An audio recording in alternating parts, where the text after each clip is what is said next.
But we've got a new crowd today, so I'm going to do it again.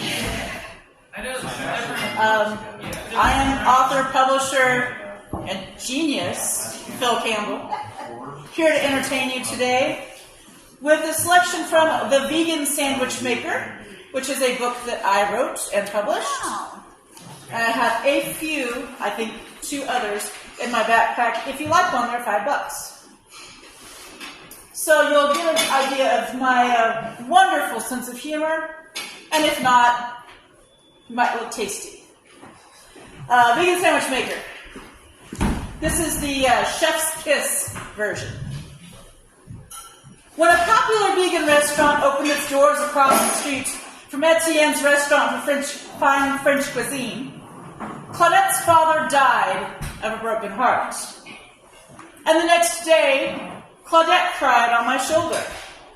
I was just there to pick up my girlfriend Lindsay, an Etienne's waitress who had caught my eye. But while she and the other waitresses dutifully worked their shifts of fewer and fewer diners, they weren't enthusiastic about the food they were serving, and they avoided Claudette. I, on the other hand, loved French food, and Claudette was great. She didn't insist that I fill the silence or share my feelings. She let me sample the dishes she prepared, which I think was the only way that I got through those salad dinner dates that Lindsay preferred. I didn't always know what Claudette made, but I was easy to please. So while I waited for Lindsay, Claudette would take me back into the kitchen. We discussed women and wine and the world. Well, she would discuss these things while I ate. The next thing any of us knew, business had slowed to the point that Claudette was forced to close Etienne's. Despite the closing, there were a few customers with reservations that Claudette chose to honor. She hadn't taken the closing well, but she threw herself into new culinary experiences for the remaining dinner parties. When I walked into Etienne's to meet Lindsay, the dining room was closed, but the grinder was running. There was food for an army on the kitchen counter. Some of it I was even starting to recognize. I took my regular seat on the stool. But instead of eating any of the luxurious dishes in front of her, it looked like Claudette was making a sandwich. She took a freshly baked loaf from the oven and began slicing. She said, "It's a shame Lindsay is the skinny girl, no?" Claudette nearly shouted over the grinder so she could be heard. "She cannot keep you warm at night. She cannot be soft to hold." She handed me a piece of warm bread. She buttered hers. I ate mine plain. The crust was crunchy and delicious. Where was Lindsay? She was supposed to meet me here to get her last paycheck before we went to the salad bar she'd been dying to try. Claudette sliced a tomato, juices barely escaping the skin as she wielded her knife around the luscious red fruit. All these vegans working here, turning up their nose at my father's food. How can anyone resist this? She gestured to the delicacies in front of her. My mouth watered. "When the customer asks what is good," she said, "the waitress is supposed to say everything. She's not supposed to say," she pretended to flip her hair like a waitress, made her voice a pretty good imitation of Lindsay's, "I don't know. I don't really eat the food here." In her regular voice, volume rising, she ranted, "You work in a restaurant. You love to eat the food. You love to drink the wine. You love it all." She punctuated her final declaration with a cleaver, mutilating a head of lettuce that never stood a chance. I could have really used some wine, but I just nodded and let Claudette rant. She sifted through the handfuls of shredded lettuce with her fingers. Her movements were quick and precise. Anger fueled her passionate preparations. "But no! Stupid girls! And they ate my food's food!"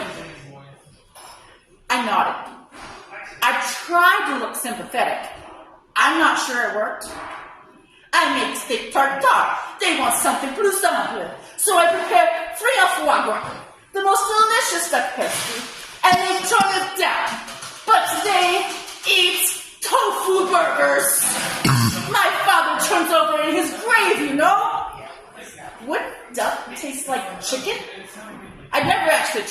before. I could see Lindsay turning up her nose. Steak, however, steak always sounded good to me. Claudette went back to her sandwich preparations. I need cheese. But what kind? Cheddar? Brie? Oh, silly me. I'll have American cheese on my vegan sandwich. Surely Claudette Etienne, of all people, knew that cheese was not vegan. However, I didn't dare correct her. She hummed a little tune as she peeled off 2 slices of American cheese and set them on the counter. My stomach rumbled. The bread had only whet my appetite. Oh, Charlie, where are my manners? Try this. Friand, Wagner. She cut the dish with a fork and brought it to my open mouth. Bon appetit. I accepted the bite gratefully and smiled at her. It's good. Of course it's good. I am Claudette Etienne. I know food. The grinder started to gurgle. She turned to it and clapped her hands with delight as finely ground red meat coiled out and into a bowl. What's that? I asked. Vegan, she snipped. But I must have heard her wrong. She sunk her fingers into the sausage like it was therapeutic clay, and she sighed contentedly. Admittedly, I'm no chef, but that didn't look like tofu. Maybe it was bean paste? Then again, who was I to argue? She scooped a bottle of mystery meat, or substance, I guess, into her hand, formed a patty, and then she slapped it onto a sizzling burner. She lightly seared each side, then placed the patty on her freshly baked bread. She added the cheese, lettuce, and tomato. Pour vous, mon père, she said.